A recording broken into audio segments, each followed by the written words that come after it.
প্রাকৃতিক সৌন্দর্যের ভরপুর আমাদের জেলা শেরপুর। দর্শক, এই মুহূর্তে আমি উপস্থিত আছি নকলা উপজেলার রামেরকান্দি গ্রামে। আরেকটি ভিডিওতে আপনারা দেখেছিলেন যে রামেরকান্দিতে গড়ে উঠেছে একটি ছোট্ট মিনি পার্ক, যে পার্কে আমাদের নকলার মানুষ সহ দেশ দেশান্তরে বিভিন্ন মানুষ এসে ঘুরে যেতে পারবে এবং নকলার সৌন্দর্য উপভোগ করতে পারবে। আমরা একটু ভিতরে যাব এবং আমাদের এই যে রামেরকান্দির যে ভিতর যে একটা সৌন্দর্য পরিবেশে একটা যে পার্ক হচ্ছে সেটা আপনাদের দেখানোর চেষ্টা করব। চায়ের বাগান, চলে আসছে চায়ের বাগানে। চায়ের বাগান এবং চায়ের গাছ দেখতে আমার পিছনে পিছনে আসুন। আমরা বাগানে ঢুকেছি।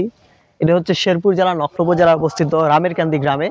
এবং এখানে আমার পিছনে যে গাছগুলো দেখছেন এগুলো হচ্ছে চায়ের গাছ, ছোট ছোট।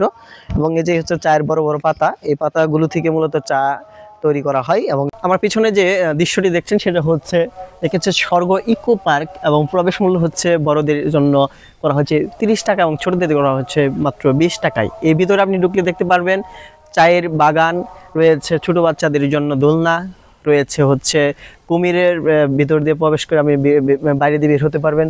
আরও রয়েছে নানান ধরনের আকর্ষণীয় সাইট, যেগুলো আপনারা ধাপে ধাপে দেখতে পারবেন। আমরা পরবর্তী ধাপে যাচ্ছি। দর্শক, এটা হচ্ছে স্বর্গ ইকো পার্কের একটি দোলনার মতো, যেখানে দুইজন মানুষ বসে বা দুইজন বাচ্চা বসে দোল খেতে পারবে। এবং এটা 5 বছরের বাচ্চাদের যারা আছে তারা শুধু উঠতে পারবে, 5 বছরের উপরে যারা তাদের জন্য ওঠা নিষেধ। এটি হচ্ছে tea garden eco park and রেস্টুরেন্টের আমার সাথে রয়েছে রেস্টুরেন্ট। আপনারা চাইলে এখানে এসে আপনার বাচ্চা কাচ্চা বা আপনার প্রিয়জনদের নিয়ে এখানে রেস্টুরেন্টে আপনি খাওয়া দাওয়া করতে পারবেন।